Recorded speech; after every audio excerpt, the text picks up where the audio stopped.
Hello everyone. Once again, a very warm welcome to all of you in the PYQ batch. दोस्तों, अपने इस batch का मूलभूत concept था परीक्षा के पहले परीक्षा के प्रश्नों की समझ।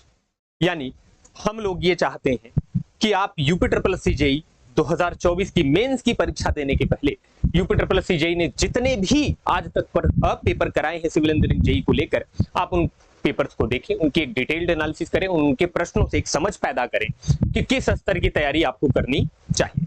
ठीक, इसी सीरीज में आज हम अपना पहला लेक्चर लेकर चल रहे हैं, जिसमें हम लोग बात करेंगे UP triple S C JE राज इंस्ट्रक्टर के पेपर, जो कि 26 मार्च 2023 को हुआ था। नोटिफिकेशन 2016 में आया था और इसमें कुल 35 प्रश्न जो है सिविल इंजीनियरिंग से पूछे गए थे। अलग अलग विषयों से 35 प्रश्न कुल पूछे गए, जिनमें सबसे ज्यादा फोकस रहा है आरसीसी पर। तो मैं चाहता हूं कि हम वहीं से शुरुआत करें, ठीक, और प्रश्नों की एक डिटेल्ड एनालिसिस करके समझें कि किस स्तर का प्रश्न, किस तरह का प्रश्न आता है। ठीक है, किस स्तर का प्रश्न और कैसा प्रश्न आता है। ठीक है भाई, चलिए। तो पहला अपना ये जो टॉपिक है जिस पर हम लोग को बात करनी है, पहला क्वेश्चन यही है। The first question, the maximum compressive strain in concrete in axial compression is taken as. कह रहे हैं एक्सियल कंप्रेशन में मैक्सिमम कंप्रेसिव स्ट्रेन कंक्रीट में कितना लिया जाता है। जितना लोग आप में से एलएसएम पढ़े होंगे, लिमिट स्टेट मेथड, तो उनको जवाब तो आसानी से पता होगा कि लिमिट स्टेट मेथड में अगर फ्लेक्सर की बात कर रहा है तो फ्लेक्सर डिजाइन के समय मैक्सिमम कंप्रेसिव स्ट्रेन कंक्रीट में लिया जाता है 0.0035। लेकिन अगर डायरेक्ट कंप्रेशन की बात करें, किसकी बात करें, डायरेक्ट कंप्रेशन की बात करें, यानी एक्सियल कंप्रेशन की बात करता है, तो ये हो जाता है 0.002। तो ये तो आप जानते हैं, इसका जवाब आप यहां दे सकते हैं। अगर यही क्या जवाब हो जाएगा 0.002। वहीं अगर स्टील में बात करता, किस में बात करता, स्टील में, और वो भी कौन से केस में, फ्लेक्सर के केस में।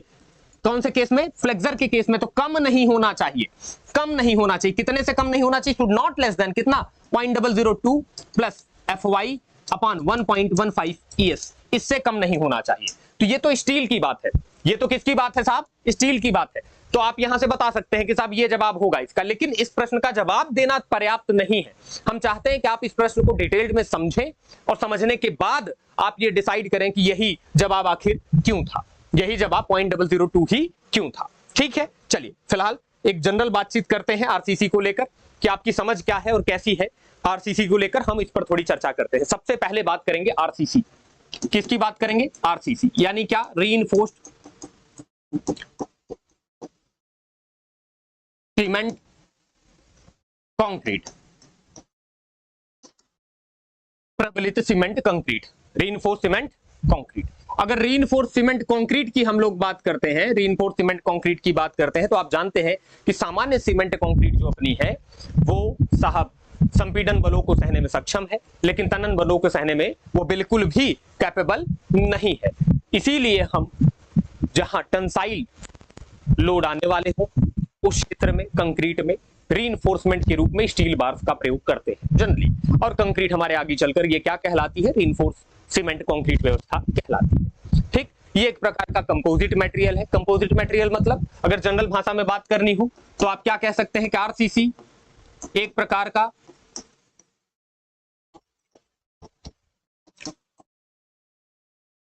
कंपोजिट मटेरियल है।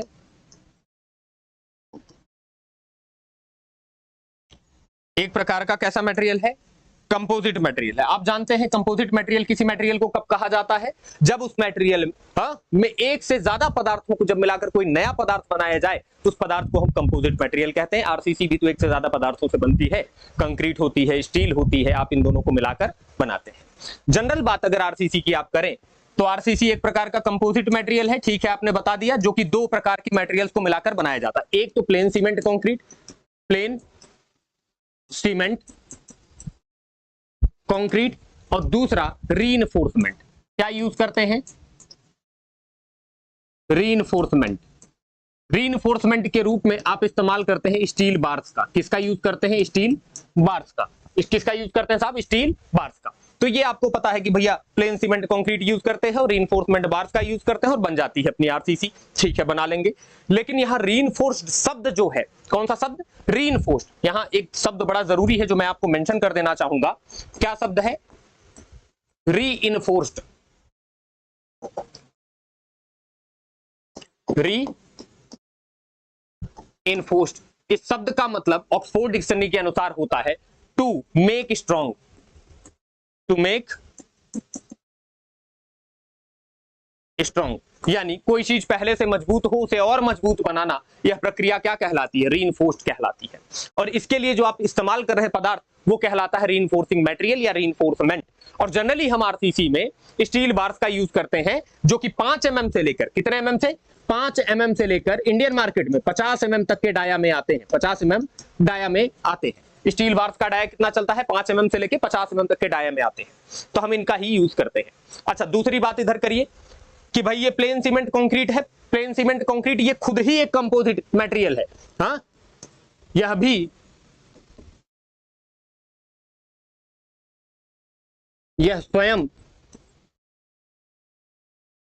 एक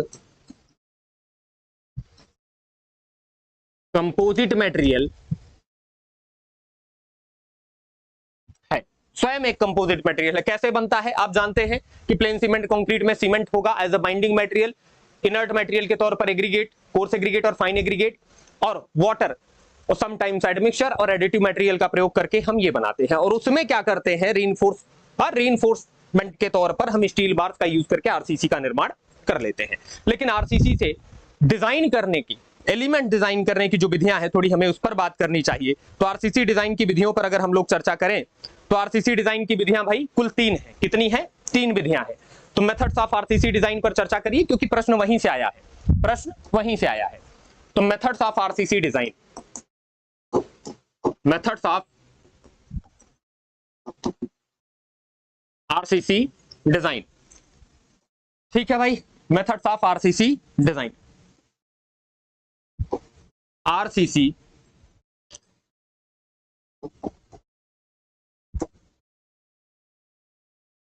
अभिकल्पन की विधियां।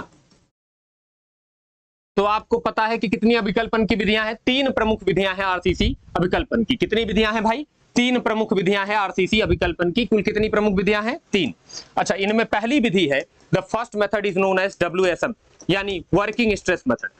कौन सी मेथड है भाई? Working stress method. और अपना प्रश्न वर्किंग स्ट्रेस से नहीं है, working stress method, working stress method, पहला मेथड यही है जिसे आप क्या नाम देते हैं? वर्किंग स्ट्रेस मेथड नाम देते हैं, ठीक। अच्छा, इस वर्किंग स्ट्रेस मेथड की बात करिए साहब, यही सबसे पहला मेथड है। यह मेथड पूरी तरह हुक के नियम पर आधारित है। हुक का नियम क्या है आप जानते हैं? हुक के 2 नियम चलते हैं। एक चलता है, एक बेसिक हुक का नियम चलता है जिसमें आप लोग कहते हैं कि यूनिएक्सियल लोडिंग की दशा में लीनियर इलास्टिक मटेरियल पर प्रोपोर्शनलिटी लिमिट के भीतर तक स्ट्रेस स्ट्रेन एक दूसरे के समानुपाती होते हैं। लेकिन वास्तव में कभी हुक ने ये बात कही ही नहीं थी। मजे की बात है कि हुक ने कभी ये बात नहीं कही थी। हुक ने जो कहा था वो ग्रीक में कहा था। मैं आपको बताता हूं, और आप लोग मुझे कभी जब लाइव जुड़ेंगे हम आपके साथ तो आप मुझे उनका मतलब समझाइएगा। नहीं समझ में आएगा तो मैं आपको बताऊंगा। हुक ने कभी ये नहीं कहा था, हुक्स लॉ की अगर बात करो ना, तो हुक ने कभी ये नहीं कहा था कि stress is directly proportional to strain. मतलब ये कभी हुक ने नहीं कहा था, नेवर, कभी नहीं कहा था। एक लड़के से जब पूछा जाता है कि stress is directly proportional to strain, तो वो बोल देता है हाँ साहब यही है, यही हुक का नियम है। असल में वो हुक का नियम नहीं है। हुक का नियम असल में हुक ने ये कहा ही नहीं था। फिर हुक ने कहा क्या था? आप गूगल करके देखिएगा घर पे। हुक ने कहा था अट टेंसियो सिक्विस। ये है ग्रीक में। कौन सी लैंग्वेज में लिखा है? ग्रीक में। इसका मतलब है कि जहां स्ट्रेन है वहां स्ट्रेस होगा। हुक ने सिर्फ यही कहा था। इसी बात पर हम लोग क्या करते हैं, स्ट्रेंथ ऑफ मटेरियल में एक बेसिक टॉपिक पढ़ते हैं और कहते हैं कि भैया strain is more basic fundamental property than stress. उन्होंने यही कहा था कि जहां स्ट्रेन है वहां स्ट्रेस होगा।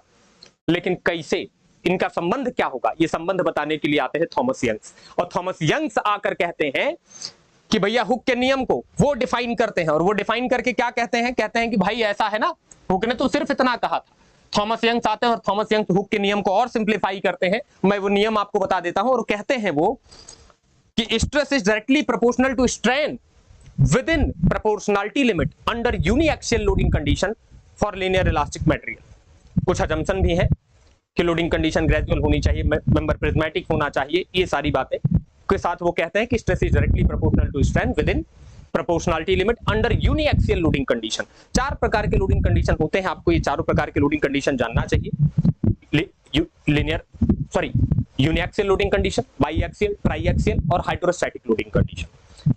ये जो हुक का नियम अभी आप जानते हैं कि stress is directly proportional to strength, ये केवल यूनिएक्सियल के लिए लागू होता है, बाईएक्सियल और ट्राईएक्सियल के लिए जनरलाइज्ड हुक्स लॉ लागू होता है। ठीक, बोलो आप लोग आगे पढ़िएगा, मुद्दा वो नहीं है। मुद्दा ये है, ये वर्किंग स्ट्रेस मेथड उन्हीं हुक के नियम पर आधारित है, इसीलिए इसे हम इलास्टिक थ्योरी भी कहते हैं। क्या कहते हैं? इलास्टिक थ्योरी भी कहते हैं। क्या बोलते हैं? इलास्टिक थ्योरी भी बोलते हैं। अच्छा, दूसरी बात करिए साहब, वर्किंग स्ट्रेस मेथड में हम मॉड्यूलर रेशियो का प्रयोग करते हैं सेक्शन को ट्रांसफॉर्म करने के लिए, इसीलिए इसे मॉड्यूलर रेशियो मेथड भी कहा जाता है। क्या बोलते हैं? मॉड्यूलर रेशियो मेथड भी कहा जाता है। वर्किंग स्ट्रेस मेथड की ही बात करिए तो इसमें हम सेंट्रोइडल एक्सिस का बड़ा महत्व है इस मेथड में, इसीलिए इस मेथड को सेंट्रोइडल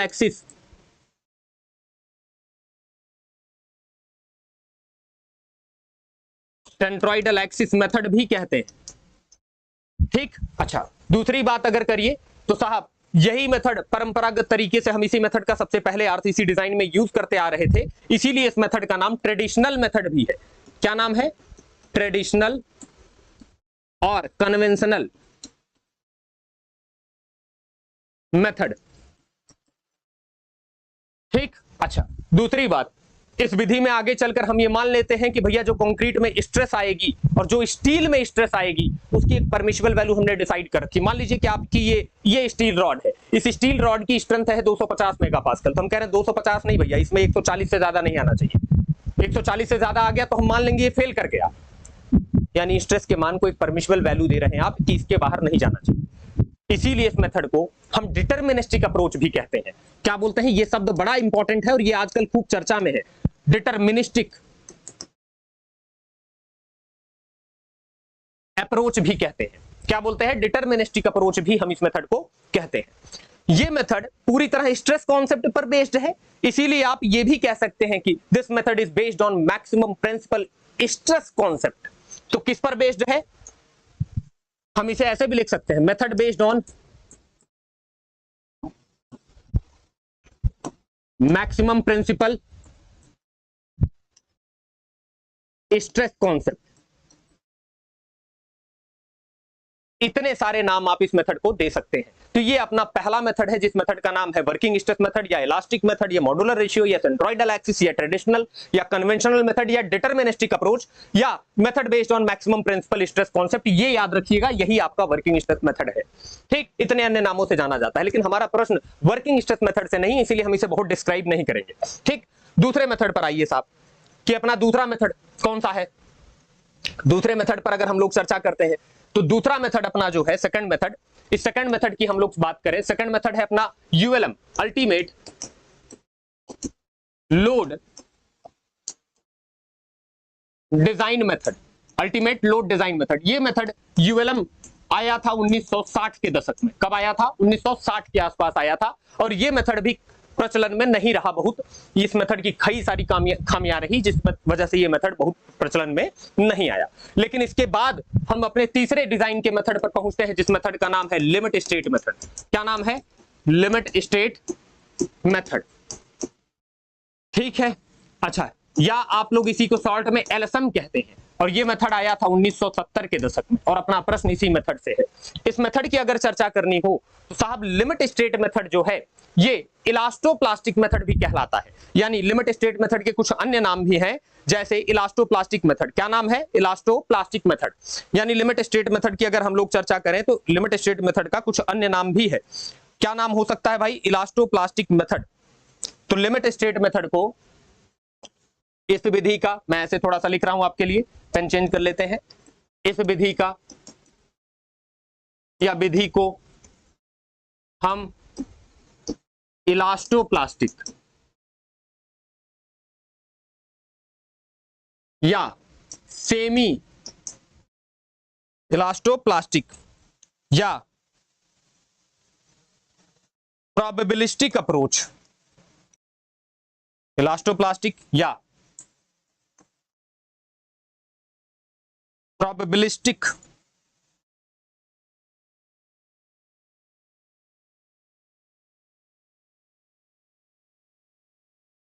अप्रोच या method based on strain concept.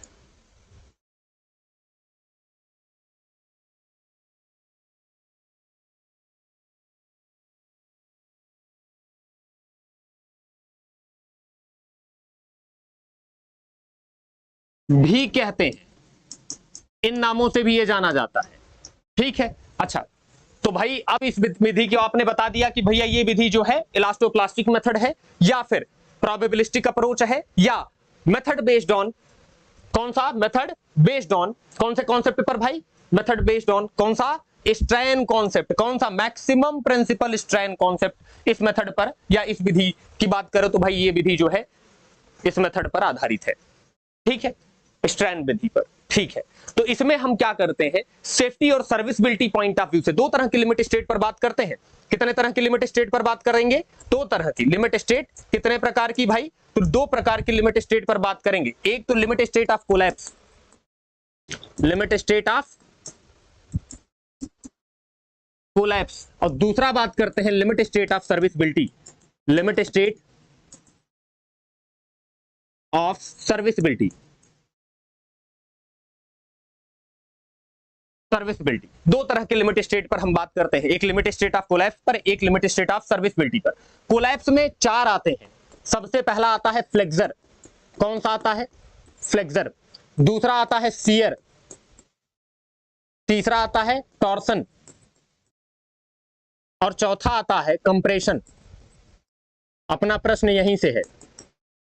ठीक, अच्छा इधर बात करो साहब, लिमिट स्टेट ऑफ सर्विसबिलिटी में इसमें भी कितने आते हैं, चार आते हैं। पहला जो आता है वो है डिफ्लेक्शन।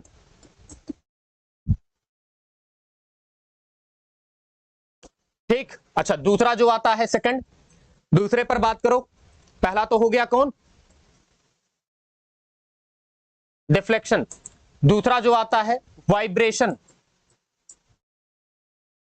तीसरा जो आता है कोरोजन,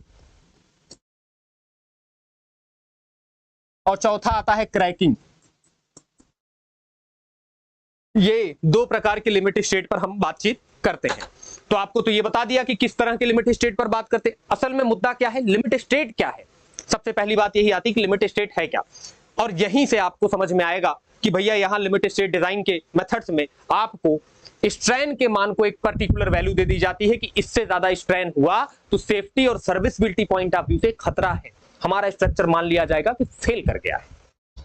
समझ गए, या तो सेफ्टी में या सर्विसबिलिटी में, सेफ्टी या सर्विसबिलिटी में। सेफ्टी में कौन कौन से पॉइंट आएंगे, ये सारे आएंगे, और सर्विसबिलिटी में कौन से पॉइंट्स आएंगे, ये। तो दो तरह के लिमिट स्टेट पर विचार करते हैं। ठीक, और इनको डिजाइन करने के लिए IS 456 ने आपको अपने पेज नंबर 69 पर आपको क्या दे रखा है साहब, पेज नंबर 69 पर आपको दे रखा है डिजाइन के लिए पूरा प्रोसीजर। तो हम चलते हैं, काम करते हैं कि IS 456 से ही आप लोग को इस पूरी कहानी का सारांश बताते हैं। IS 456 पे अगर चले हम लोग, कहां चले, IS 456 पर। ये तो आपका वो प्रश्न है, ठीक है, ये रहा आपका IS 456। यही लेटेस्ट रिवीजन आप पढ़ते हैं, इस लेटेस्ट रिवीजन को समझ लीजिए, जान लीजिए। और यहां लिमिट स्टेट मेथड डिजाइन के लिए इन्होंने कुछ आपको अजम्पशन दे रखे हैं। याद रखिएगा IS 456 का लेटेस्ट जो रिफॉर्म्ड वर्जन आया है 2021 में आया है। अगर आप लोग के पास ये ना होगा तो हम अवेलेबल करा देंगे ताकि आप लोग को पढ़ने में कोई दिक्कत ना हो। तो इस मेथड में जब चलेंगे हम कहां, पेज नंबर 69 पर। कहां चलेंगे, पेज नंबर 69 पर। तो पेज नंबर 69 पर हम लोग को इन्होंने बता रखा है लिमिट स्टेट के बारे में, लिमिट स्टेट मेथड के बारे में। ये देखिए सेक्शन 5 में यहां से कहानी पूरी इन्होंने आरंभ कर दी है, पूरी कहानी यहां से आरंभ कर दी है। यहां से इन्होंने बताया, क्या बताया है भाई, हाँ, यहां से इन्होंने आपको बताया structural design, limit state method. Limit state method के बारे में यहां पर इन्होंने आपको सेफ्टी एंड सर्विसबिलिटी रिक्वायरमेंट्स के बारे में चर्चा की है। लेकिन लिमिट स्टेट मेथड से जब मेंबर की डिजाइन करनी हो आपको, तो डिजाइन के लिए इन्होंने आपको अजम्पशन दिए हैं। कहां दिए हैं, पेज नंबर 69 पर। कहां दिए हैं, ये देखिए पेज नंबर 69 पर क्या क्या दिया है, इधर समझिए भाई हमारी बात। अगर आपको क्या करना है, कोलैप्स के लिए डिजाइन करना हो, कोलैप्स में फ्लेक्सर के लिए, तो डिजाइन के लिए अजम्पशन दे रखा है क्या अजम्पशन दे रखा है भाई? कुछ कॉमन अजम्पशन है जो WSM LSM हर जगह कॉमन चलते हैं। पहला assumption plane section before bending remains plane after bending, ये तो आप जानते हैं, ये कॉमन अजम्पशन है।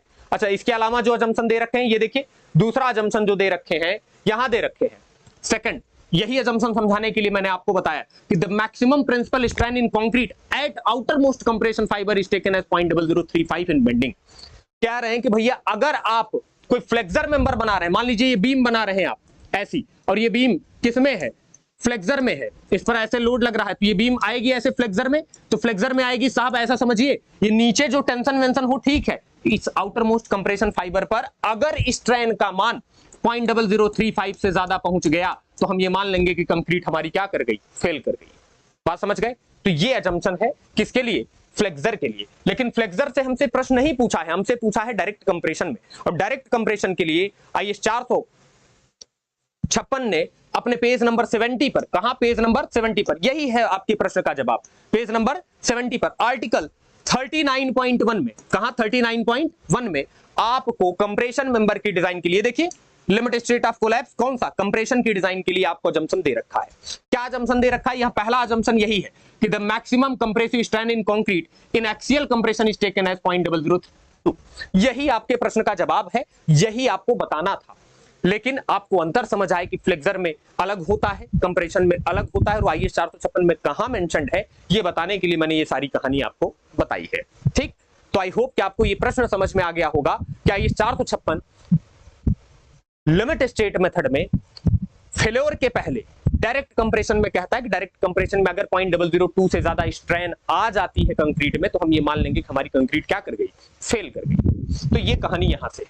यहां एक दूसरा अजम्पशन भी इन्होंने दे रखा है कि the maximum compressive strain at highly compressed extreme fiber in concrete subjected to axial compression and bending. कह रहे हैं भैया जब एक्सियल कंप्रेशन और बेंडिंग दोनों की दशा हो तो जो मैक्सिमम कंप्रेसिव स्ट्रेन होना चाहिए एक्सट्रीम फाइबर पर, हाँ, strain at least extreme fibre, वो कितना बता रहे हैं? 0.0035 माइनस 0.75 टाइम्स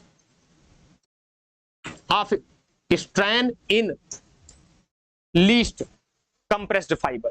तो ये दो अजम्पशन बताए हैं, इन दोनों अजम्पशन को आपको समझना है, रट लेना है। इसका मतलब आप प्रश्न समझिए कि वर्किंग स्ट्रेस, लिमिट स्टेट, लेकिन इनके बेसिक प्रश्न तो आते ही आते हैं, अजम्पशन से भी प्रश्न आते हैं। और आपका जो प्रश्न था, अगर उस प्रश्न पर हम लोग चलें तो हमारा प्रश्न साहब कहां है? हमारा प्रश्न यहां, अगर हम लोग देखें तो हमारा प्रश्न जो है यहां था, और इस प्रश्न का जवाब हम लोग अगर देखें तो कैसे दे सकते हैं? यही प्रश्न था। क्या प्रश्न था साहब? देखो कि the maximum compressive strain in concrete in axial compression is taken as, तो बता दीजिए कि IS 456 के आर्टिकल 39.1 पेज नंबर 70 के अकॉर्डिंग ये बातचीत है।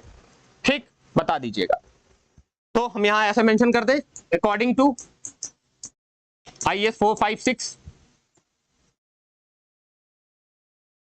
2000 पेज 70 क्लॉज 39.1, यहां के अकॉर्डिंग यही बातचीत होगी और ये आपका जवाब होगा। ठीक, आई होप कि आपको ये प्रश्न अब समझ में आ गया होगा। यहां से कई सारे प्रश्न बन सकते हैं, जैसे प्रश्न बन सकता है कि बेंडिंग में कितना लेते हैं। अगर यही प्रश्न बेंडिंग का होता तो जवाब 0.0035 हो जाता। यही प्रश्न हो सकता था कि बेंडिंग में यानी फ्लेक्सर में स्टील में कितने से कम नहीं होना चाहिए, तो ये जवाब हो जाता 0.002 प्लस FY/1.15 ES।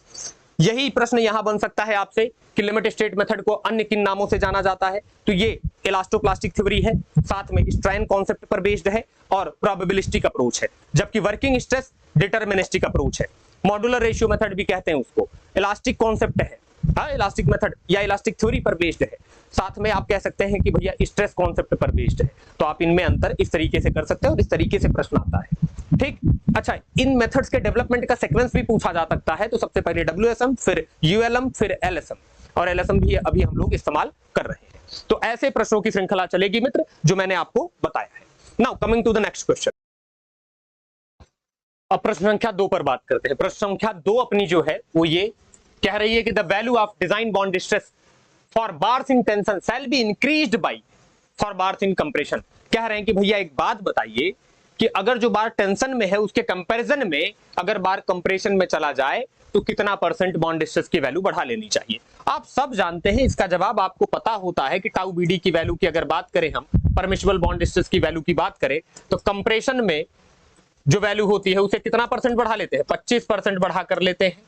और HYSD बार हो जाए तो 60% बढ़ा कर लेते हैं। कितना परसेंट? 60%। तो जवाब तो आपके सामने है साहब, कि जवाब तो आप सीधा सीधा दे सकते हैं कि ऐसी दशा में हम 25% बॉन्ड स्ट्रेस को बढ़ाकर ले लेते हैं। जवाब आपके सामने, एकदम सीधा जवाब है जो आपके सामने है। लेकिन मैं चाहता हूं कि हम लोग इसका सोल्यूशन ऐसे ना करें, ऐसे सोल्यूशन ना करें। फिर कैसे करेंगे? हमें पूरी बात थोड़ी समझनी होगी कि बॉन्ड स्ट्रेस की परमिशिबल वैल्यू क्या लेकर चलते हैं और किस दशा में और कितनी लेकर चलते हैं, तब जवाब पर आएंगे। जवाब तो 25% है जो आपको मिल गया है। चलिए थोड़ी सी बात करते हैं। अगर हम लोग बात करें तो according to IS 456 2000, according to IS 456 2000 clause 26.2.1 26.2.1 page number जो हमें आपको देखने को मिलेगा IS 456 में 42 पर, कौन से पेज पर? पेज नंबर 42 पर देखने को मिलेगा। हाँ, पेज नंबर 42 पर देखने को मिलेगा। यहां पर परमिशिबल बॉन्ड स्ट्रेस की वैल्यू दे रखा है। Permissible value of bond stress, permissible value of bond stress यानी टाउ बीडी की परमिशिबल वैल्यू की बात कर रहे हैं, जो दे रखे हैं आपको। क्या दे रखे हैं? तो हम एक काम करते हैं, कंक्रीट के अलग अलग ग्रेड के लिए टाउ बीडी की वैल्यू दे रखे हैं, तो एक तरफ हम लिख देते हैं ग्रेड ऑफ कंक्रीट। क्या लिख देते हैं? Grade of concrete. एक तरफ लिखते हैं ग्रेड ऑफ कंक्रीट, ठीक। और दूसरी तरफ टाउ बीडी न्यूटन पर एमएम स्क्वायर में, कौन से मेथड से? WSM से। दूसरी बात करते हैं टाउ बीडी न्यूटन पर एमएम स्क्वायर में, किससे? LSM से। तो अब हम एक काम करते हैं कि पूरी टेबल बना लेते हैं। अब ये टेबल आपसे एग्जाम में डायरेक्टली पूछी जाती है कि भैया एक बात बता दीजिए कि कौन सी ग्रेड के लिए टाउ बीडी की क्या वैल्यू हम लेकर चलते हैं। ये आपसे डायरेक्टली भी एग्जाम में पूछा जाता है और वैसे भी आपको ये याद होना चाहिए। अब आप जानते हैं कि वर्किंग स्ट्रेस मेथड में अगर बात करिए तो IS 456/1978 के अकॉर्डिंग हम लोग मिनिमम जो कंक्रीट की ग्रेड लेकर चल सकते थे, मिनिमम ग्रेड जो कंक्रीट की लेकर चल सकते थे वो था M15। कौन सा? M15। इससे कम की ग्रेड की कंक्रीट हम नहीं इस्तेमाल करते हैं RCC डिजाइन के लिए। दूसरा M20, फिर M25, फिर M30, फिर M35 और lastly M40 and above. M40 and above. अब आप लोग बात करिए तो वर्किंग स्ट्रेस मेथड में अगर हम चाहें या हम लोग अगर कहना चाहें तो वर्किंग स्ट्रेस मेथड की स्थिति ऐसी है कि वर्किंग स्ट्रेस मेथड में हम लोग मिनिमम 15 ग्रेड का इस्तेमाल करते थे IS 456/1978 के अकॉर्डिंग। इसके लिए जो वैल्यू लेकर चली जाती है बॉन्ड स्ट्रेस की परमिशिबल वैल्यू 0.6 लेकर चलते हैं। कितना लेकर चलते हैं? 0.6। ये कलर विजिबल है? ठीक है, विजिबल है। हाँ, कितना लेकर चलते हैं? 0.6। दूसरी बात करते हैं M20 के लिए लेकर चलते हैं। M20 के लिए 0.8, M25 के लिए 0.9, M30 के लिए 1.0, M35 के लिए 1.1 और M40 एंड अबव के लिए 1.2। यानी ये टाउ बीडी की परमिशिबल वैल्यू हम लोग लेकर चलते हैं। ये हमें IS 456 में कहां? क्लॉज 26.21 पेज नंबर 42 पर दिया हुआ है कि ये परमिशिबल बॉन्ड स्ट्रेस की वैल्यू आप लोग लेकर चलेंगे। लेकिन यहां चलिए बात करते हैं लिमिट स्टेट मेथड में। कौन सा मेथड है साहब? लिमिट स्टेट मेथड है। कौन सा मेथड? Limit state, LSM। ठीक, LSM में बात करिए तो LSM में स्थिति ऐसी है कि साहब LSM में यानी लिमिट स्टेट मेथड IS 456/2000 के अकॉर्डिंग गाइड होता है और IS 456/2000 आपको मिनिमम RCC कार्यों में M20 ग्रेड का रिकमेंडेशन देता है। यानी M15 के लिए यहां टाउ बीडी की वैल्यू स्पेसिफाइड नहीं है। दूसरी बात इसकी देता है, याद रखिएगा, जहां ये वैल्यू खत्म होती है WSM में, वहीं से यहां शुरू होती है। तो लिमिट स्टेट मेथड में 1.2, इसके लिए M20 के लिए, M25 के लिए 1.4, M30 के लिए 1.5, M35 के लिए 1.7 और M40 एंड अबव के लिए 1.9। लेकिन ये जो परमिशिबल बॉन्ड स्ट्रेस की वैल्यू आपको दी गई है, ये परमिशिबल बॉन्ड स्ट्रेस की वैल्यू की अगर बात करें जो आपको ये दी गई है, हाँ, तो यहां हम लिख रहे हैं उपरोक्त सारणी में उपरोक्त टाउ बीडी का मान माइल्ड स्टील प्लेन बार, माइल्ड स्टील प्लेन बार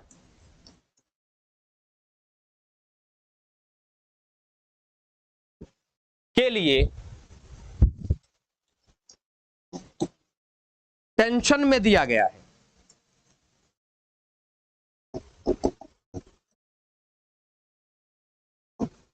टेंशन में दिया गया है। इसका क्या मतलब है? मैं आपसे कह रहा हूं कि भैया जब माइल्ड स्टील की सरिया हो, इधर देखो ऐसी सरिया हो माइल्ड स्टील की, और इस सरिया के ऊपर कोई रिब वगैरह ना कटे हो, और सरिया किसमें हो, ये सरिया किसमें हो, टेंशन में हो, तब ये टाउ बीडी की जो वैल्यू दे रखे हैं ये दे रखे हैं हम यहाँ। ठीक, ये माइल्ड स्टील का प्लेन बार है। कैसा बार है? प्लेन बार है। इसके लिए दिए हैं हम, और टेंशन की कंडीशन में दिए हैं। बात अच्छे से याद रखिएगा। ठीक, अच्छा अब दूसरी बात करते हैं। परंतु यहां कुछ कंडीशंस हैं, बस यही कंडीशंस ही आपको ध्यान देनी थी। परंतु जब यही प्लेन बार कंप्रेशन में हो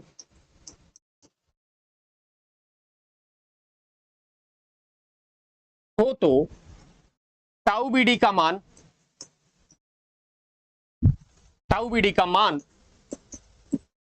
25% बढ़ा लेते हैं। मतलब जो टेबल में वैल्यू दी गई है ना, उसको कितना परसेंट आप बढ़ा लेंगे? 25% आप ये वैल्यू क्या करते हैं साहब? बढ़ा लेते हैं। मतलब यही सरिया हो, इसके सामने मैं यहां चित्र बना दे रहा हूं, यही सरिया हो, ये देखो प्लेन बार वाली है, लेकिन साहब ये सरिया किस में हो? कंप्रेशन में हो। किस में हो? कंप्रेशन में। तो साहब कितना परसेंट बढ़ा लेंगे? टाउ बीडी, हाँ टाउ बीडी को क्या कर लेंगे हम? 25% इंक्रीज करके लेंगे। कितना परसेंट? 25% इंक्रीज करके लेते हैं। ठीक, अच्छा दूसरी बात कर लीजिए। हाँ, एक नया कंडीशन और आपको समझना है, जो कंडीशन याद करनी है आपको। अगली कंडीशन ये है कि जब हमारा सरिया प्लेन बार के बजाय HYSD हो, यानी सरिया के ऊपर रिब कटे हो। रिब कटे हो मतलब सरिया पर क्या हो साहब? थ्रेड्स कटे हो। हाँ, और HYSD सरिया हो टेंशन में हो। परंतु जब माइल्ड स्टील के स्थान पर, माइल्ड स्टील के बजाय हम बजाय लिख रहे हैं, बजाय HYSD बार हो एवं टेंशन में हो, बार टेंशन में हो, तब की दशा में बार टेंशन में हो, तो टाउ बीडी को 60%, कितना परसेंट साहब? 60% बढ़ा कर लेते हैं, बढ़ा कर लेते हैं। हाँ, 60% बढ़ा कर लेते हैं। यानी हमारी सरिया तो ऐसी है, ये देखो सरिया तो ऐसी है साहब, सरिया का बड़ा क्लियर मामला है कि साहब ये सरिया ऐसी है और टेंशन में है। देखो ध्यान से बात, ये सॉरी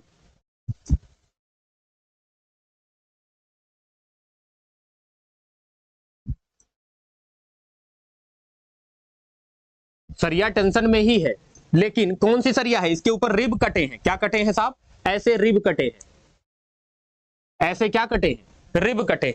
तब की दशा में टाउ बीडी की वैल्यू जो लेकर चलेंगे ना, टाउ बीडी को कितना परसेंट? टाउ बीडी को हम क्या कर लेते हैं? 60% बढ़ा लेते हैं। कितना परसेंट बढ़ा लेते हैं? 60% बढ़ा लेते हैं। तो ये तीन दशाएं हैं। अच्छा, अगली एक कंडीशन और है कि जब यही HYSD सरिया हो और ये टेंशन के बजाय कंप्रेशन में हो, तो 60% और बढ़ा लिया जाता है बॉन्ड स्ट्रेस के मान को। कितना परसेंट बढ़ा लेते हैं? 60% और हम बढ़ाकर बॉन्ड स्ट्रेस के मान को ले लेते हैं। तो हमारा प्रश्न तो यही पूछा था कि प्लेन बार जब हो कंप्रेशन में हो, प्रश्न तो यहीं से था साहब, प्रश्न तो यहीं से था कि प्लेन बार हो कंप्रेशन में हो, तो बताओ कितना लेते हैं? तो 25% बढ़ा लेते हैं, ये बता दीजिएगा। अच्छा, तो यहां जवाब आपको मिल गया कि साहब 25% बढ़ा लेंगे। आपको एक जरूरी बात बताते हैं, वो बात आप ध्यान से सुनिए, और वो बात क्या है? फॉर LSM टाउ बीडी निकालने का एक इंपेरिकल फॉर्मूला है। एक इंपेरिकल फॉर्मूला टाउ बीडी का चलता है, वो है 1.16 या 0.16 FCK की पावर 2/3। ये एक इंपेरिकल फॉर्मूला है, और जो किसके लिए लागू होता है? कैसा फॉर्मूला है? इंपेरिकल फॉर्मूला है, हाँ, जो केवल किसके लिए वैलिड है? ओनली वैलिड फॉर LSM, इसके लिए वैलिड है। तो आप इस फॉर्मूले को भी याद रखिएगा, कभी एग्जाम में डायरेक्टली पूछा जा सकता है कि भैया टाउ बीडी और कंक्रीट की कैरेक्टरिस्टिक कंप्रेसिव स्ट्रेंथ में क्या संबंध है। तो इस तरह का संबंध है, आप ये संबंध जानते रहिएगा, बता दीजिएगा। ठीक, तो आपका जवाब यहां कितना परसेंट हो गया भाई? 25% जवाब हो गया। क्लियर? चलिए नेक्स्ट प्रश्न पर बात करते हैं। Question number 3। क्वेश्चन नंबर 3 अपना देखिए, बहुत बढ़िया प्रश्न है, बहुत बढ़िया प्रश्न है। What is the effective length of column when both ends are restrained against translation and rotation. कह रहे हैं कि भैया कॉलम की प्रभावी लंबाई बताइए जब कॉलम के दोनों सिरे, मतलब ये ऊपर वाला सिरा भी और निचला सिरा भी, अपनी स्थिति से आगे पीछे भी ना जा सकते हो, रोटेशन भी पॉसिबल ना हो, दोनों चीजें ना हो, तब की दशा में बताइए।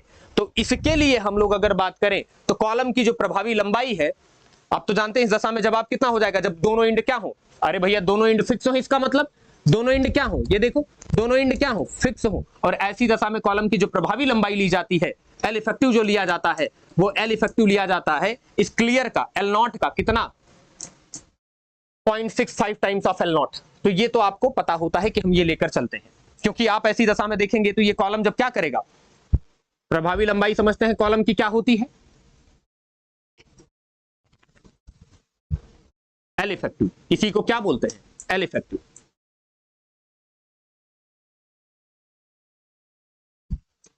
यानी कॉलम की वह लंबाई जो लोड लगने के बाद किसमें, बकलिंग में पार्टिसिपेट करे साहब, वही लंबाई प्रभावी लंबाई कहलाती है। और वो हम लेकर चलते हैं कितना, तो हमको पता है कि साहब ये हम लेकर चलते हैं 0.65 एल नॉट।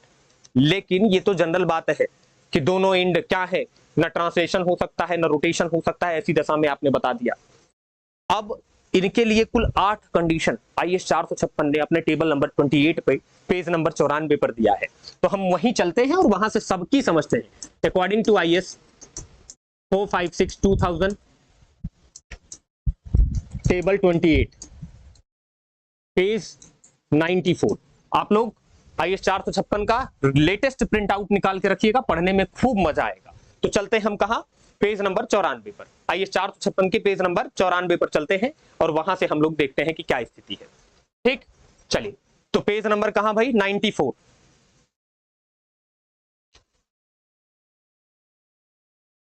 पेज नंबर 94, 84 पहुंच गए, 94 भी पहुंच जाएंगे, बस आने वाले हैं पेज नंबर 94 पर। यहां पर इन्होंने अपने टेबल नंबर 28 में कॉलम की प्रभावी लंबाई की चर्चा की है। ये देखिए यही है, देखिए पेज नंबर 93 और ये पेज नंबर 94। तो हम पहुंच गए अपने पेज नंबर 94 पर। चलिए पेज नंबर 94 पर आते हैं। यहां दिया गया है, क्या दिया गया है, effective length of compression member, compression member की प्रभावी लंबाई, कंप्रेशन मेंबर की प्रभावी लंबाई। चलिए इसी प्रभावी लंबाई पर बात करते हैं साहब, क्या प्रभावी लंबाई लेनी है, ठीक है, क्या प्रभावी लंबाई लेनी है। यहां देखिए एक तरफ दिया है degree of end restrained of compression member, कि मतलब कंप्रेशन मेंबर का जो सिरा है वो किस हद तक प्रतिबद्ध है कि वो आगे पीछे नहीं जाएगा, रोटेशन नहीं करेगा, किस हद तक बंधा हुआ है। अच्छा, उसका सिंबॉलिक रिप्रेजेंटेशन, ये सिंबल भी दे सकता है, एग्जाम में ये सिंबल देकर पूछ सकता है बताओ इस कंडीशन के लिए कौन सा सिंबल होगा। अच्छा, ये थ्योरेटिकल वैल्यू है जो आप लोग कहां पढ़ते हैं, सोम में पढ़ते हैं, कहां पढ़ते हैं, सोम में पढ़ते हैं। और ये आरसीसी के लिए वैल्यू है रिकमेंडेड, किसके लिए है, आरसीसी के लिए रिकमेंडेड वैल्यू है जो आपको लेकर चलना है। आपका जो प्रश्न था वो यहीं से था, प्रश्न जो था वो यहीं से था। कंडीशन यही है, पहली कंडीशन कि effectively held in position and restrained against rotation in both ends. कह रहे हैं दोनों सिरे देखो, आप जानते हैं 3 तरह के हम लोग सपोर्ट कंडीशन लेकर चलते हैं। एक तो लेकर चलते हैं कौन सा, रोलर सपोर्ट। कौन सा लेकर चलते हैं, रोलर सपोर्ट। तो आपको पता है कि रोलर सपोर्ट में हमारा मेंबर आगे पीछे भी जा सकता है, आगे पीछे भी जा सकता है, और अपने इस पॉइंट पर ये अगर ऐसा है तो ये ऐसे रोटेट भी कर सकता है। तो रोलर सपोर्ट में रोटेशन भी पॉसिबल है, ये भी है। ठीक, अच्छा दूसरी बात करो,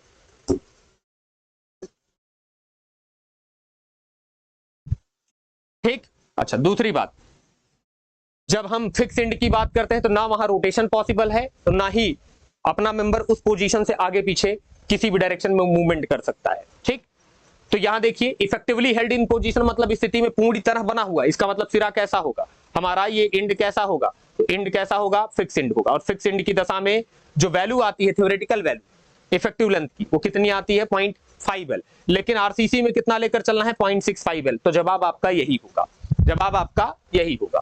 तो ये तो बात रही साहब इसकी। दूसरी बात पर आइए, यहां सेकंड केस देखिए, ये दूसरा केस है।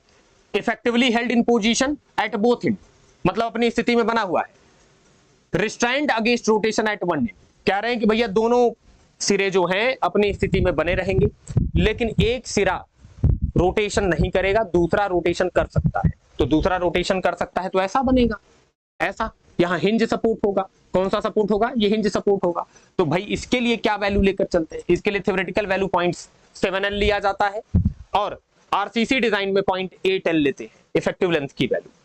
तीसरी कंडीशन देखिए, third condition, effectively held in position at both and but not restrained against rotation, कहना दोनों सिरे अपनी स्थिति में बने रहेंगे, यानी दोनों सिरे कैसे हैं साहब, दोनों सिरे कैसे हैं, अपनी पोजीशन में बना रहेंगे, इसका मतलब हिंज सपोर्ट है, लेकिन रोटेशन दोनों पर पॉसिबल है। तो रोटेशन पॉसिबल है तो इसको ऐसा भी बनाया जा सकता है। इसके लिए कितना लेते हैं, 1L effective length, theoretical, RCC दोनों के लिए कितना लेकर चलते हैं, 1L लेकर चलते हैं। अच्छा, फोर्थ कंडीशन है अपनी, फोर्थ कंडीशन कह रहा है कि effectively held in position restrained against rotation eight one and, कह रहा है एक सिरा पूरी तरह क्या है, फिक्स है, और दूसरा सिरा फ्री एंड है, तब कितना लेंगे। तो भैया हम लेते हैं कितना, रिकमेंडेड वैल्यू जो लेकर चलते हैं, कितना लेकर चलते हैं, 1L लेकर चलते हैं, किसमें, सोम में, और आरसीसी में लेकर चलते हैं 1.2L0, 1.2L0 ये वैल्यू लेकर चलते हैं। तो आपको ये याद रहना चाहिए, ठीक, समझ गए, समझ गए भाई। ये देखिए दूसरे सिरे पर यहां इन्होंने बता रखा है कि effectively held in position and restrained against rotation eight one and at the other restrained against rotation but not held in position. तो नॉट हेल्ड इन पोजीशन के लिए ये फ्री एंड नहीं है, ये फ्री एंड नहीं है, फ्री एंड में 2L होता है। यहां क्या कंडीशन बता रहे हैं, कह रहे हैं भैया अपनी पोजीशन में तो एक सिरा बना रहेगा और वहां रोटेशन भी नहीं हो सकता, लेकिन दूसरा जो सिरा है वहां रोटेशन नहीं होगा, अपनी पोजीशन से वो विचलित हो सकता है, पोजीशन से विचलित हो सकता है, तब इसके लिए ये कंडीशन चलती है। अब इनको हम आरसीसी में आगे चलकर, आप लोग कभी जब डिटेल्ड में आरसीसी की क्लासेस करेंगे तो आपको ये समझाया जाता है। एक कंडीशन और जरूरी है जो आपके लिए, वो ये है लास्ट कंडीशन जो आपके एग्जाम में आती है, this is the fifth and last condition, कि effectively held in position at one end and restrained against rotation but other end जो है वो कैसा है, एक एंड फिक्स है, कैसा है, फिक्स्ड है, और दूसरा एंड कैसा है, फ्री है, तब की दशा में, लाइक इलेक्ट्रिक पोल ऐसे खड़ा हो, हाँ, तो ये वाला सिरा पूरी तरह प्रतिबद्ध है ग्राउंड से। तो इसके लिए कितना लेते हैं, रिकमेंडेड वैल्यू भी 2L है और आरसीसी में भी कितना लेते हैं, 2L लेकर चलते हैं। तो ये आपसे एग्जाम में पूछे जाते हैं। आपका जो प्रश्न था वो यहीं से था, मैंने एक रफ आइडिया आपको दे दिया है। पूरा टॉपिक पढ़ाने में कुछ टाइम लग जाएगा, लेकिन पूरा टॉपिक आपको नहीं पढ़ना है। आप यहाँ प्रश्न पढ़िए, देखिए प्रश्न में कह रहा है कि दोनों सिरे अपनी स्थिति में भी बने रहेंगे और रोटेशन भी नहीं करेंगे, मतलब दोनों सिरे कैसे होंगे, फिक्स एंड होंगे, कैसे होंगे, फिक्स्ड एंड होंगे, कैसे होंगे, फिक्स्ड।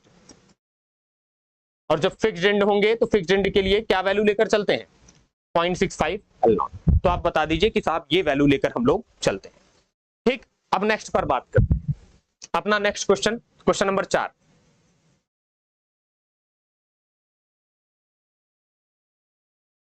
क्वेश्चन नंबर 4, ये देखिए क्वेश्चन नंबर 4, ये भी उसी तरह का प्रश्न है, लेकिन ये कहां से है, स्टील से है, कहां से, स्टील डिजाइन से है,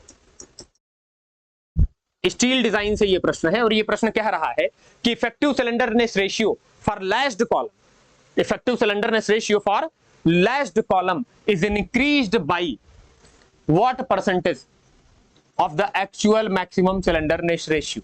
जानते हैं जब लैश्ड कॉलम बनाते हैं हम, लेसिंग वाला कॉलम बनाते हैं, लेसिंग वाला कॉलम हम बनाते क्यों है, तो शियर डिफॉर्मेशन प्रभाव से बचने के लिए लेसिंग वाला कॉलम काफी महत्वपूर्ण होता है, ठीक। और इसी के लिए हम लोग जो है इफेक्टिव सिलेंडरनेस रेशियो जो लेकर चलते हैं उसे कितना बढ़ा लेते हैं, 5% बढ़ा लेते हैं, कितना लेते हैं, 5% बढ़ा कर देते हैं। अगर जनरल बात आपको करनी हो कि भैया लैसिंग वाला कॉलम बनता कब है, याद रखिएगा कि जब लोड इसेंट्रिक हो तब हम लैश्ड कॉलम को प्रेफर करते हैं। यहां मेंशन कर देता हूं मैं क्या, कि जब लोड इसेंट्रिक हो तो लैश्ड कॉलम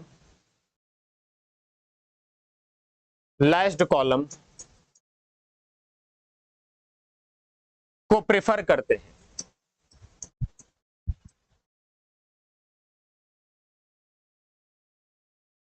ये बात आप अच्छे से याद रखिएगा कि भैया जब लोड कैसा हो, इसेंट्रिक हो, तब की दशा में हम लैसिंग वाले कॉलम को प्रेफर करते हैं।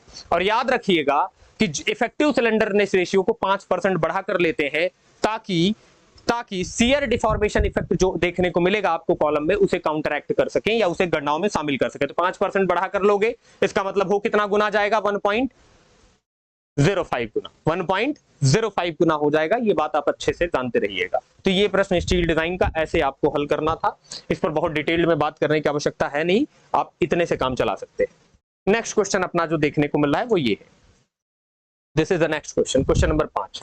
क्वेश्चन नंबर 5 कह रहा था size of cylindrical test specimen used for compression test of concrete. कह रहे हैं कंक्रीट की कंप्रेशन टेस्ट में जो हम क्या करते हैं, सिलेंड्रिकल स्पेसिमेन यूज करते हैं, उसका साइज क्या लेकर चलते हैं, उसके साइज पर बात करनी है। तो हम थोड़ा सा आप लोग को एक जनरल जानकारी दे देते हैं कि कंक्रीट का हम कंप्रेशन टेस्ट के लिए बात कर लेते हैं।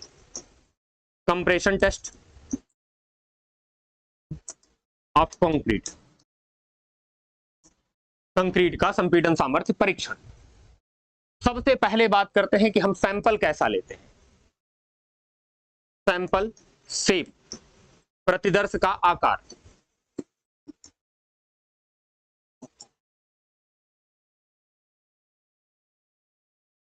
प्रतिदर्श का आकार, देख भैया 3 तरह के सैंपल लिए जाते हैं कंक्रीट की टेस्टिंग के लिए। पहला सैंपल जो हम लेकर चलते हैं वो हमारे यहां जो चलता है वो है क्यूब। क्या लेकर चलते हैं, क्यूबिकल सैंपल। कहां कहां अडॉप्ट करते हैं, इंडिया में और ब्रिटेन में। इंडिया, ब्रिटेन यानी इंग्लैंड, यहां पर हम कौन सा सैंपल लेकर चलते हैं, और इंडिया के आसपास पड़ोसी देश भी कौन सा लेकर चलते हैं, लगभग सारे के सारे कौन सा लेकर चलते हैं, क्यूबिकल सैंपल। इसी को मानक सैंपल भारत में माना जाता है, इंडिया के लिए यही स्टैंडर्ड सैंपल है। अच्छा, दूसरा जो हम बनाते हैं वो हम लेते हैं सिलेंड्रिकल सैंपल। ठीक, तो ये इंडिया में प्रेफर नहीं होता, मानक सैंपल का शेप ये नहीं है भारत में, लेकिन यूएसए में और कहां, कोर टेस्ट में। इंडिया में भी एक टेस्ट कंक्रीट का करते हैं, कोर टेस्ट। इस टेस्ट में हम कहीं कहीं इंडिया में ये भी इस्तेमाल करते हैं। ठीक, अच्छा, ये कोर टेस्ट क्या है बाद में देखा जाएगा। ठीक है, तो क्यूबिकल सैंपल यही आपका मानक सैंपल है, स्टैंडर्ड शेप कौन सा है, यही लेकर चलते हैं क्यूब हम। तीसरा हम ये सैंपल का शेप जो इस्तेमाल करते हैं, third shape, that is prism. Concrete का कंप्रेसिव स्ट्रेंथ पता करने के लिए तीसरा सैंपल हम यूज करते हैं प्रिज्म। प्रिज्म का यूज होता है फ्रांस में। कहां होता है, फ्रांस में। तो ये तो जनरल जानकारी एक रही कि कौन से शेप का हम लोग कहां प्रयोग करते हैं। भारत में कभी आपसे कोई पूछे तो भारत में हम लोग जो स्टैंडर्ड शेप लेते हैं कंक्रीट की कंप्रेसिव स्ट्रेंथ पता करने के लिए, वो कौन सा लिया जाता है भाई, क्यूब लिया जाता है। अब आइए सैंपल के शेप पर बात हो गई, तो now we have to talk on size of test specimen. तो पहला बात करते हैं क्यूब के साइज पर। किस पर बात करते हैं, क्यूबिकल सैंपल के साइज पर। क्यूब के साइज पर बात करो। क्यूब की मिनिमम साइज 100 mm लेते हैं हम। देखो, आप कितने भी mm का ले सकते हैं, लेकिन प्रैक्टिकली 3 साइज ऐसे हैं जो सबसे ज्यादा इंपॉर्टेंट है। प्रैक्टिकली 3 साइज ऐसे हैं जो सबसे ज्यादा महत्वपूर्ण है, सबसे ज्यादा आपको प्रैक्टिकल इंपॉर्टेंस वाले 3 ही साइज मिलते हैं। तो एक 100 mm मिलता है, एक 150 mm मिलता है, और एक मिलता है 450 mm। ठीक, ये 3 साइज ही सबसे ज्यादा महत्वपूर्ण है। किसके लिए, कंक्रीट की कंप्रेसिव स्ट्रेंथ टेस्ट करने के लिए। This is 450 mm। ठीक है साहब। अच्छा, अभी आते हैं, इसमें बताएंगे आपको कि कौन सा ज्यादा महत्वपूर्ण है। दूसरी बात करिए, सिलेंड्रिकल सैंपल का जो साइज लिया जाता है वो लिया जाता है 150 × 150 mm। ठीक, 150 × 300 mm और 300 × 300 mm। बना तो आप किसी भी साइज का सकते हैं, लेकिन ये उसके लिए भी कुछ नियम कानून है। ठीक, अच्छा, तीसरा जो हम क्या लेते हैं, प्रिज्म लेते हैं। प्रिज्म का साइज लेते हैं 100 × 100 × 500 mm। अब बात करते हैं साहब इनकी हम थोड़ी सी जनरल जानकारी की। आपके लिए जो स्टैंडर्ड साइज है सिलेंडर में ये है, और क्यूब में स्टैंडर्ड साइज ये है। जब भी कभी आपसे पूछा जाए this is standard, this is also standard, कि भैया कंक्रीट की कंप्रेसिव स्ट्रेंथ टेस्ट करने के लिए क्यूब का स्टैंडर्ड साइज क्या है, तो आप बता दीजिए कि क्यूब का स्टैंडर्ड साइज 150 mm है।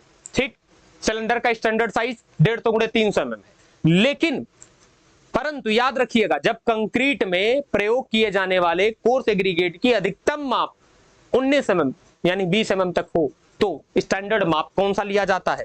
तब स्टैंडर्ड माप कौन सा लिया जाता है साहब? तब की दशा में हम स्टैंडर्ड साइज कौन सा लेकर चलते हैं? तब की दशा में स्टैंडर्ड साइज हमारा क्या होता है? 100 mm होता है। कितना होता है? 100 mm। इस बात को हम यहां मेंशन कर देते हैं कि जब कंक्रीट में प्रयुक्त कोर्स एग्रीगेट की अधिकतम माप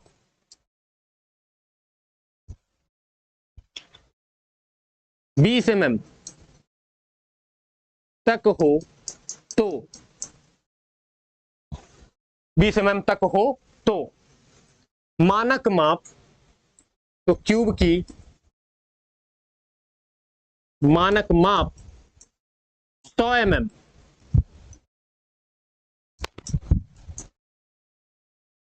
ली जाती है। क्यूब की मानक माप कितने mm लेते हैं साहब? 100 mm लेते हैं। अच्छा, 450 mm फिर क्या महत्व है इसका? एक्चुअल स्ट्रक्चर में जो कंक्रीट की स्ट्रेंथ आती है ना, जो हमें लिमिट स्टेट मेथड में आगे लेकर 0.6715 FCK डिजाइन करेंगे ना, तो वो इसी से आती है, 450 mm क्यूब के बराबर होती है। फिलहाल आपसे मानक माप पूछा था किसका? तो ये तो बात रही किसकी बात रही भाई? शेप की और साइज की। तो आपसे पूछा है कि बेलनाकार प्रतिदर्श का बताइए, तो बेलनाकार प्रतिदर्श का सीधा सीधा जवाब है भाई, बेलनाकार प्रतिदर्श है तो 150 गुणे 300 mm सीधा जवाब है। कितना mm? 150 गुणे 300 mm। This is the standard size. आप बता दीजिए। वहीं अगर क्यूब की बात करता, हाँ, तो क्यूब की बात करता तो 150 mm, और यहां सिलेंडर की बात कर रहा था तो कितना बताइए? दिस इज 300 और दिस इज 150। बता दीजिए साहब, ये स्थिति है। हाइट कितना है? 300 mm। ठीक, तो ऐसा लेकर हम चलते हैं। तो इतनी बातचीत हम लोग जो है इस लेक्चर में करेंगे। नेक्स्ट लेक्चर अपना फिर अपलोड कर रहे हैं, जिसमें क्वेश्चन नंबर 5 के आगे का सोल्यूशन आप लोग को प्रोवाइड किया जाएगा। ठीक, चलिए धन्यवाद, मिलते हैं फिर से अगले लेक्चर में, क्योंकि मैं जानता हूं 1-1 घंटे का स्लॉट बनाना ज्यादा अच्छा होगा आप लोग के लिए। ठीक, मिलते हैं नेक्स्ट में। Thank you. और हाँ, एक सबसे जरूरी बात, अगर आपके कुछ सुझाव हो तो आप लोग का एक ग्रुप ऑटोमेटिक क्रिएट हो जाता है PYQ बैच का। आप उस ग्रुप में मुझसे डायरेक्ट कनेक्ट होकर आप अपने सुझाव मुझ तक पहुंचा सकते हैं, मैं उसे जरूर इंप्लीमेंट करूंगा, ताकि आप लोग को एक बेहतर कॉन्सेप्ट और एक बेहतर कंटेंट प्रोवाइड करने की जो मैंने एक मुहिम छेड़ रखी है वो मैं प्रोवाइड कर सकूं। ठीक है, चलिए धन्यवाद।